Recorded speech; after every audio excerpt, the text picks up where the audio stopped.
Okay. Good evening, ladies and gentlemen. I'd like to call to order the regular council meeting for Monday, February 12th to order.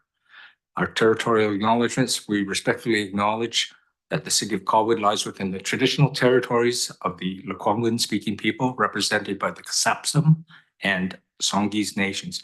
We thank them for sharing these lands in peace and friendship. Approval of the agenda, may I have a mover and seconder to receive the near-term agenda and today's agenda of the regular council be adopted as presented. Thank you. Councillor Olson and Councillor Jordison. Discussion? Any opposed? Seeing none, motion carried, unanimous. Mayor's message. Sorry, I've got a few things to announce today. First of all, I'd like to thank a shout out to Councillor Olson and Councillor Jordison for organizing and conducting a special engagement session with the seniors of the West Shore Village, or Trillium as it's known as. The feedback received is important as we gain a better understanding of our seniors community. This Friday at 4 p.m. is the opening of the Colwood Arts and Culture Center facility at 170 Goldfinch Road. And it's the start of the Celebrate Art Show. Colwood Council is welcome to attend. Got a limited room, so it's not generally open to the public there. Today, Beachlands was formally announced to start. They're going to start the construction of the presentation center and the Seaside Coffee Shop. There's more to come on that. I'd like to thank the Seraptimus International West Shore Victoria for hosting the fundraising Soups On event at Royal Bay last Saturday. I understand it was a success, and I know Councillor Ward was there enjoying the soups. Good soups, I understand.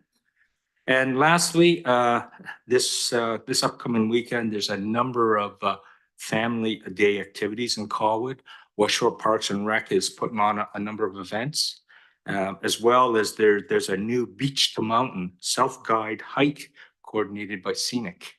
So interesting. I was just looking at what they're going to do and I went, that looks too hard. Anyways, we'll go on to adoption and receipt of the minutes. Are there any errors or omissions in the minutes attached to the agenda?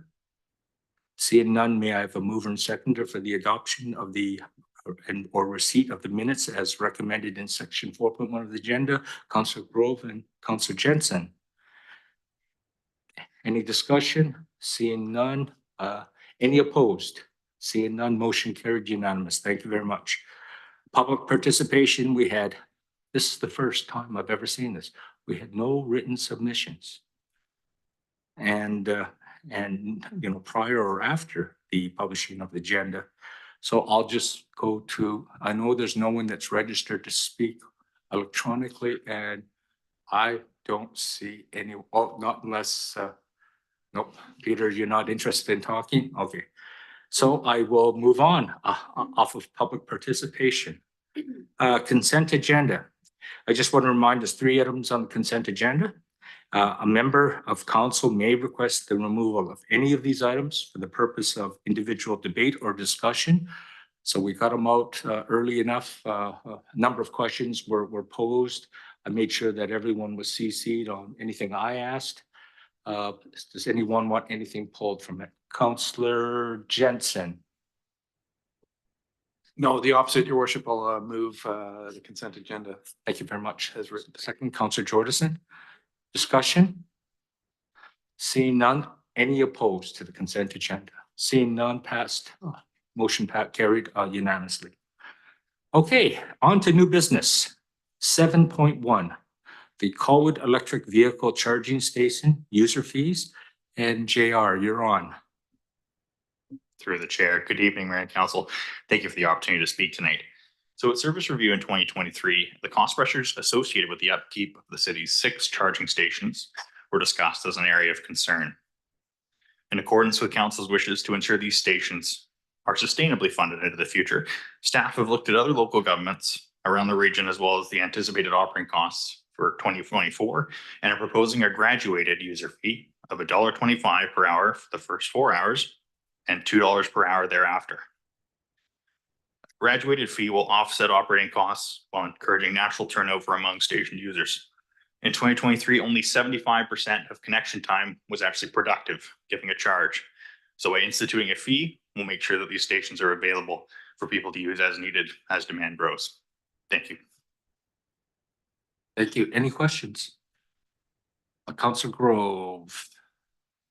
Thank you, Mr. Mayor. I was just going to ask about the idle fees. So it goes to $2 an hour, I understand, to help encourage people to move on.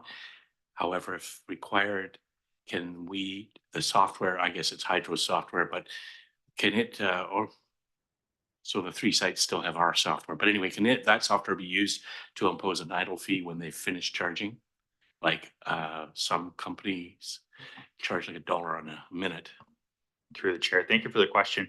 So currently most of our stations are flow and we would consider going through flow. And so they kind of proposed a number of options that we could work within.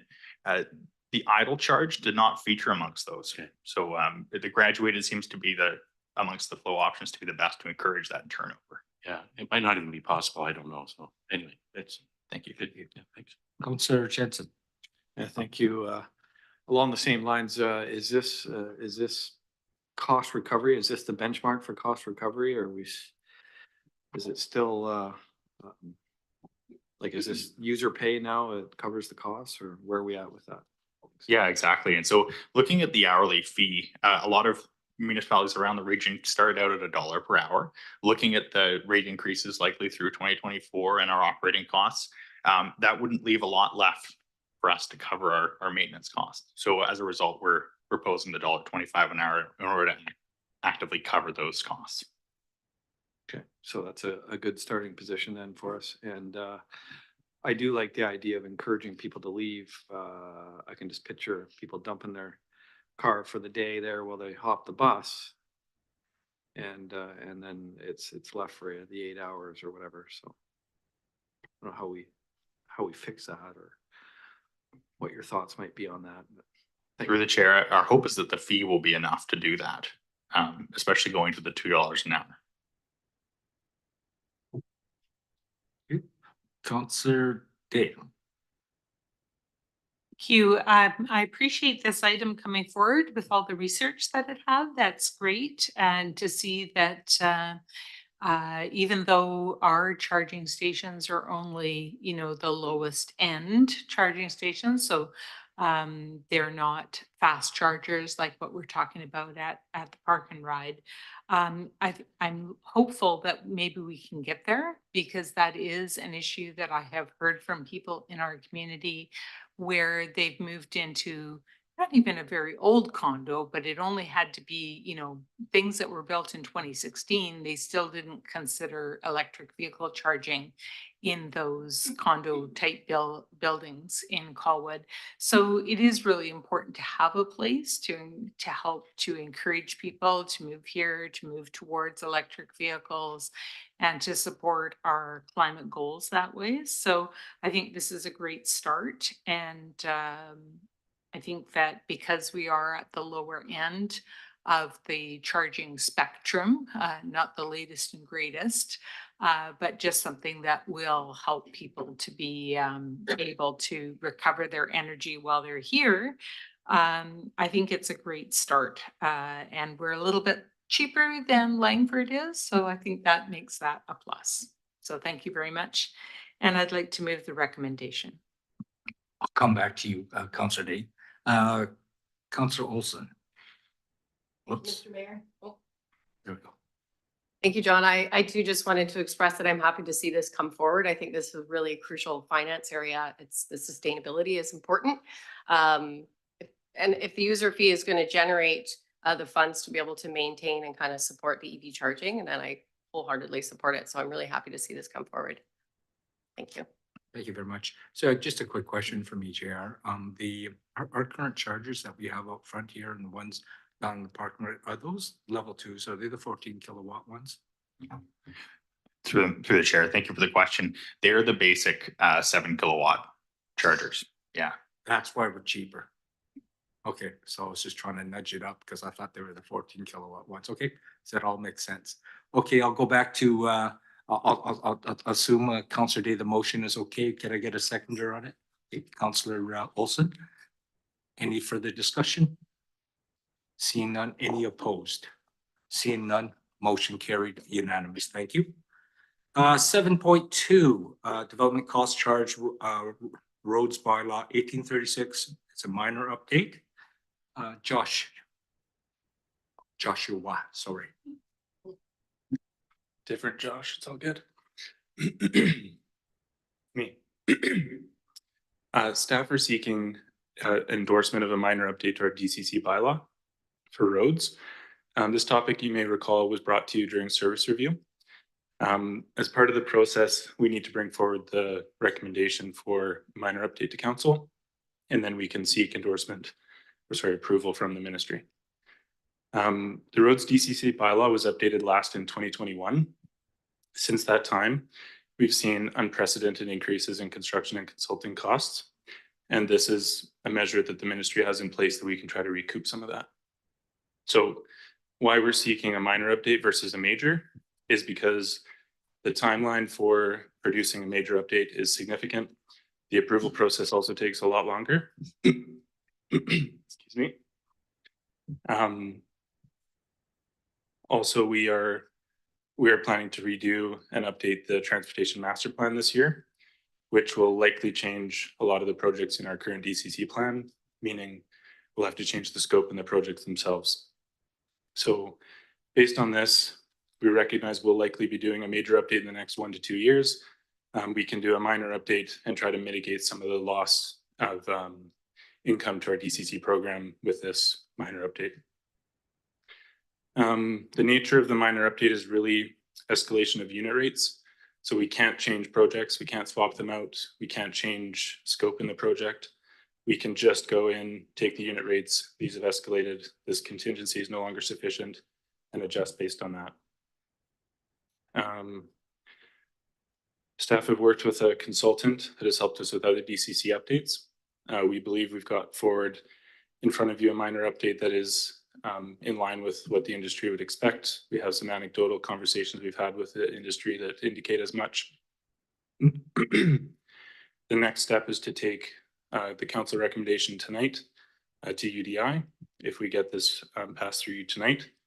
And basically we'll take this along with our report from ourselves with the consultant, our outreach to UDI, and bring it to the province for review and approval, and then bring it back to council for adoption in the bylaw. Thank you. I'm actually done. If my voice holds Council, out. any if you have any questions for Joshua? Okay. Councillor Jensen. Thanks, Mr. Bayless. Just a question. It does talk about connecting with the UDI and consultation. Is that a requirement before it goes to the inspector of municipalities, or is that a courtesy? My concern is that we get bogged down in consultation for some months, and quite frankly, I'm quite sure this is not unanticipated by our local development community. Yeah, through the chair. You're correct. I actually don't know if it's a requirement. It's a suggested outcome through our consultant. I can get back to you and let you know if it's a requirement, but I do know that it's seen as a positive when it goes to the ministry. I'm sure having those discussions is probably an expectation, but and I don't need you to find an answer. I think, but my point being is I'd hate to see this get bogged down for a number of months in the consultation phase. Is there any timeline that you anticipate as far as this getting to the provincial government? No, and again, through the chair, the expectation is this is just information. We're not even seeking consultation. It's really just, this is what we found. Gotcha. Here's the information. We are going to the province. Okay. Thank you. Yeah, thank you. Councillor D. Thank you. Seeing nobody else with their lights on, I'd like to move the recommendation and just thank staff for plowing ahead and bringing this forward.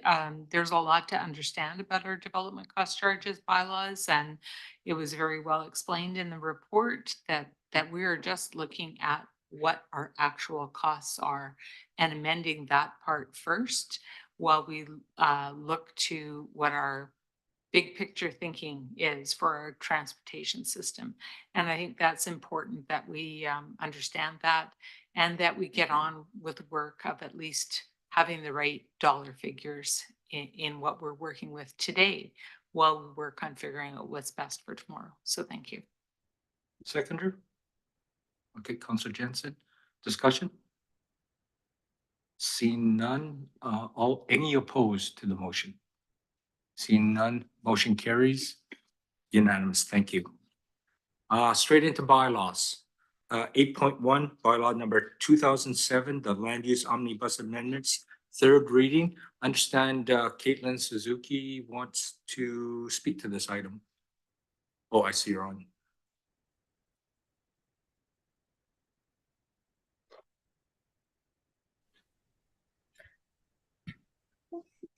Over to you, Caitlin.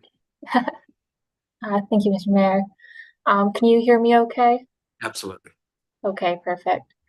We wanted to note that there was, you noticed today there was a minor typo made in the bylaw amendment section G. So it currently reads the M1 and M3 zones, and it should read M1 and M2 zones.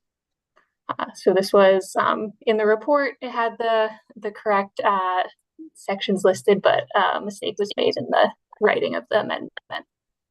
Thank you very much. Any questions? Pretty straightforward. Can we get a motion for third reading? Councillor Ward. Mr. Mayor, I was going to make the motion, but suggest that we add the amendment proposed by Caitlin. Good point. So I will make that motion. Okay, thank you very much. Second, please. Councillor Jensen. Discussion? Seeing none, call the question. Any opposed? Seeing none, motion carries. Unanimous. Sorry? Sorry about that. And now we need third reading as amended. Yes. Thank you. Okay, 8.2. Oops, sorry. I have to do the, motion. Can I get a motion for with the amendment? Sorry, Councillor Ward and Councillor Olson. Discussion? Seeing none, any opposed?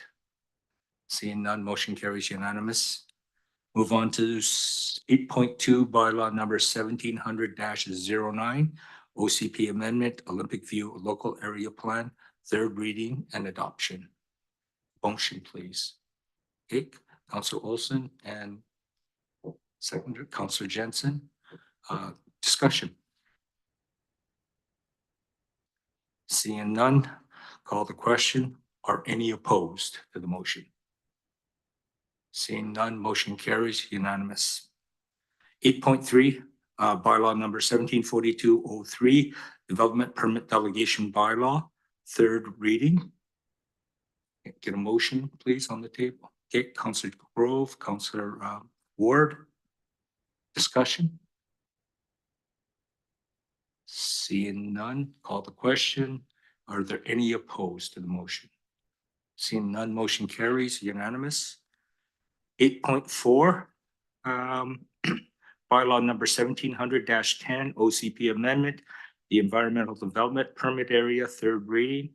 And I was wondering if there was some discussion. I watched the video of the committee, land use committee. It seemed to be this was the hot topic, and I was wondering, Councillor or Mr. Bayless, can you talk about this at all? Are you prepared, or someone?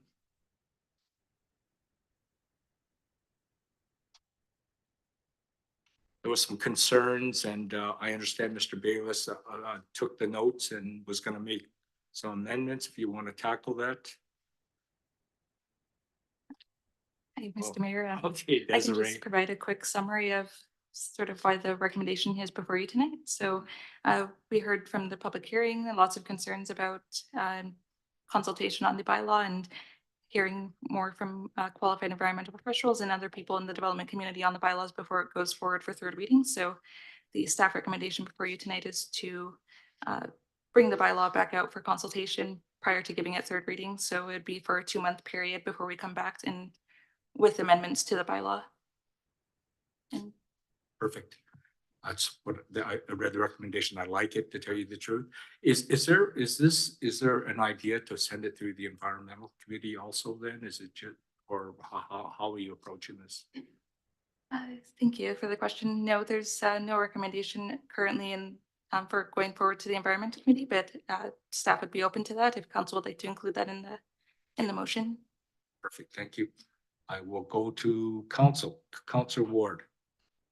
Mr. Mayor, as the chair of that particular public hearing, yeah, I was there to hear from the many folks who spoke to this particular item, including some very qualified individuals in the community who made some recommendations at the time and you know, had some serious concerns about it. So I certainly am in favor of the staff recommendation for a additional consultation with qualified professionals. And I was going to suggest that the staff recommendation, I think, is stronger than going to the environment committee. I think based on what we heard from some very qualified experts in the room at the public hearing, that's the logical step. So I'd be prepared to make the motion to adopt the staff recommendation pending further discussion from the rest of council. Okay, I'll come back to you on that one. Councillor Day? Thank you. I would appreciate understanding this better. I think more time is needed. One of my concerns is that many of the qualified professionals who were in the room for the public hearing work on behalf of development. And what I understood we were trying to achieve through this amendment was to be more closely aligned with the provincial requirements. And I think it's great that we listen to the qualified individuals who've been working for many years in Colwood, but I also think that we have many qualified people within our community who care about and are concerned about ensuring the protection of our environmental areas with sometimes a little bit wider lens than what some developments, because they're only dealing with one specific piece of the puzzle, whereas our committee members may be looking more broadly at how that affects our whole system. So I think both are beneficial. And I was surprised that we had so much controversy over simply trying to achieve the provincial recommendations. And just by way of background, I have been here long enough to see those riparian area regulations change and be basically downloaded onto municipalities from the province, where, you know, it's up to us to ensure the protection of our streams and our watersheds. And while the standards may be provincial, the implementation is definitely municipal. So it's important to get it right, and I want to hear all sides of the story. Thank you. Thank you very much. Councillor Grove? Thank you, Mr. Mayor. I was just interested in having it referred to the the referral to the Environment Committee. Were we to move that? If that addition could be made, I'd appreciate it. Okay, thank you very much. Councillor Jensen? Thank you. I think we beat this one up. I was at the same meeting or same public hearing, and I echo the sentiments of the chair, Councillor Ward. And I just wonder if Councillor Grove proposed an amendment there. If he did, I'm happy to second that, Your Worship, if we want to formalize that, which is the referral to the Environment Committee. Thank you. You're playing games, Councillor Grove? Yeah. Okay, I'll go to you for a second time. Go ahead. Well, thank you, Mr. Mayor. Just that I wouldn't make that an amendment to add the Environment Committee to that recommendation. We send this to the 2-month period. Okay, we'll go for a motion with an amendment. Then I think think it was you, Council Ward, that we're gonna suggest a motion. Council Ward. Mr. Mayor, I'll refrain from making a motion. That wasn't my motion, so I'll leave that to Councillor Grove or Councillor Jansen to make that motion. Just for the record, I prefer to see this go to qualified environmental professionals, not necessarily those tied to the development industry, certainly unbiased individuals that would take a different perspective. But one of the issues raised at the public hearing was the challenge in navigating some of the provincial regulations and some of the additional timeframes, fairly significant timeframes that could be layered on and have a negative impact to some of the work that we're doing. So I just, with all due respect to the committee, I don't know if they have the level of knowledge required to address that. So I'd like to see a, experts from both sides, if you will. I understand Councillor Day's perspective, and I think I'm not asking that the developers alone be consulted here, but I want qualified professionals from both sides of the coin. Thank you. Thank you very much for your comments. Council Grove, are you willing to make the motion? Yeah, I'm just, I was implying that we add the Environment Committee to those that we refer it to, not just the Environment Committee. So it would just be adding the city's Environment Committee to the motion. Where is that? Why can't I find it?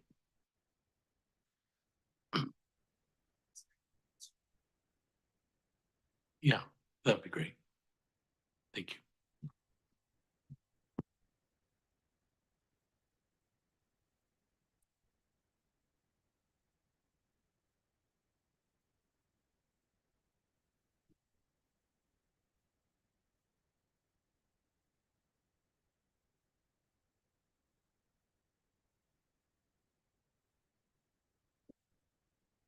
Great, that's the current recommendation then.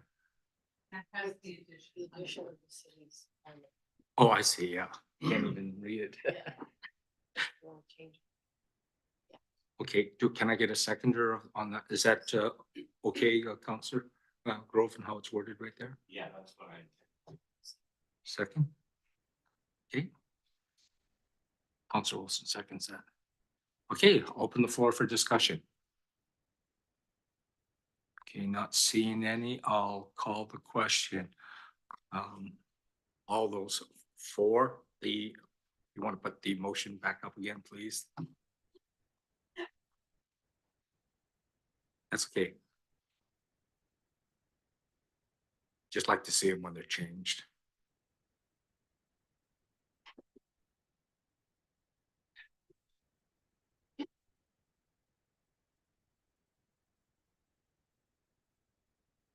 If I may, through the chair. Me.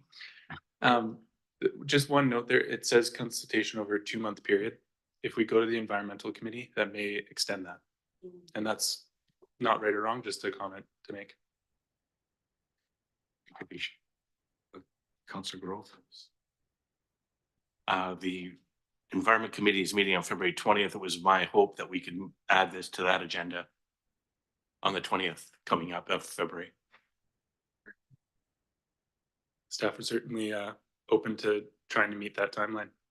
Thanks for We'll work with Yeah. corporate services. I think that might work out. Thank you. Thank you. Okay.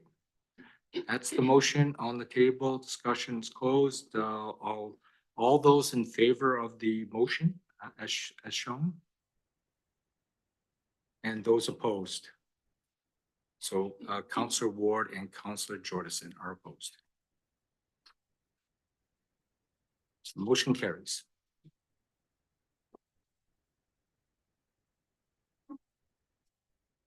Okay, we'll move on. Item 8.5, bylaw number 2019, Colwood Main Sewer, LAS Enlargement, 525 Mountain View Avenue, first, second, and third reading. Now, mover and a seconder, please. Councillor Grove and Councillor Jensen. Discussion? Seeing none. Any opposed? Seeing none. Unanimous motion carries. 8.6, bylaw number. I should get you to do these again. You're so good at them. Why don't you read them? Questionable. So we have bylaw number 2015, the road infrastructure improvements, sidewalk projects, loan authorization for first, second, and third readings. Okay, can I get a mover and a seconder, please? Okay, Counselor Jensen and Counselor Grove. Discussion. Counselor Olson. Yep. Oh, no, sorry. 8.6. Jumping ahead of myself. Oh, okay. No question. Call the question. Any opposed? Seeing none, it's unanimous. Motion carries. 8.7. So bylaw 2020, the Public Works Operation Facility Loan Authorization bylaw for first, second, and third readings. Motion, please. Counselor Olson, Counselor Grove seconds. Discussion. Seeing, oh, Counselor Olson, this is the one you wanted to talk to. Thank you, Mr. Mayor. This is maybe just for some clarity with Jenn Hepting. So regarding the loan authorization bylaw readings for Public Works. So it's my understanding that it goes first, second, third reading, sort of just to get it propelled moving forward, and that it can't be adopted until the public approval process takes place. I was just wondering if you can just remind me a little bit about, just refresh me on what that process looks like for the APP following. Yeah. Thank you. Absolutely, through your worship. You're correct. Tonight is about propelling. I like that word. We're really initiating what is a rather lengthy process. We're anticipating 6 to 8 months. The staff report provided a little bit of background about the options that the city has to obtain public approval. So we have recommended the alternate approval process. Specifically, what will happen is tonight, should this bylaw receive first 3 readings, we'll then turn around, we'll send it to the inspector for approval. We have drafted this bylaw in consultation with the ministry, but that timeline nevertheless is approximately 4 to 6 weeks. We will then return to council, and that is ultimately where we will seek specific direction on the public approval process, whether this council wishes to proceed with what staff has recommended, the alternate approval, or proceed with a referendum process. Referendum is far more involved. It's certainly more administrative, and it is more costly. And there's a number of reasons, but that is why we've recommended the alternate approval process, given the amount of this borrow. And given the various public meetings that have led up to this consideration. But that decision, we are not looking for that tonight. Tonight, we are looking for this bylaw to receive 3 readings so that we can really start the process. And then 4 to 6 weeks, we will then schedule another public meeting of council where council will be provided even more detail with a detailed timeline for consideration. And then that direction would then start one of 2 public processes to continue this process. Thank you. That's helpful. Thank you for refreshing my memory on how that works. Thank you. Counselor Day. Thank you. Just a question for Jen on the long-term debt, specifically not for this year, but for future years. Does this obligate us to continue with that project if we perhaps are not prepared at a later date to do so? Or this is a lot of projects all put together in one bylaw for the borrowing, and I am not in support of all of those projects. So I'm just wondering, is this where I need to say no to everything in order to say no in any way, shape, or form? Or is that going to be coming further down the road? This bylaw 2020 for the Public Works Operations Facility specifically is to construct the facility as defined in the first phase of the scoping work that has been previously presented to this council. But to directly answer your question, technically, no, ultimately, this would be a bylaw that would provide the authority to borrow. This project is in preliminary stages. The city has not yet started design work of this facility. As you know, we completed initial feasibility work and scoping exercises in 2021 and 2022. So design has not yet started, but as you heard from us during budget deliberations, we are keen to get that work started. And that portion of the work, specifically the budget to support the design, is not subject to the public approval process. So it is administration's intent to continue with the design work, and that will inform as well refined cost estimates. The cost estimate that is supported by Bylaw 2020 is a preliminary Class D. It's being compiled in absence of design. However, loan authorization bylaw is subject to that amount that we have put in here. So we would be committed to that dollar amount. Thank you for the question. Thank you. Councillor Ward. Just really quickly, because I think you already answered it, through the chair to the acting CAO. If we approve this evening, then there still is opportunity for discussion around using AAP versus referendum and other items like that, correct? Correct. Okay, great. Thank you. So I've always had one question to you, Jen. It's the, so, you know, we're going up for this loan authorization for X dollars per the report. What if after the design, we find it's way more? I mean, what happens then? You know, because we've already got the authorization. Do they give you more? Are we allowed to go like 25% over, or how does that work in actual fact? We'll have a number of options.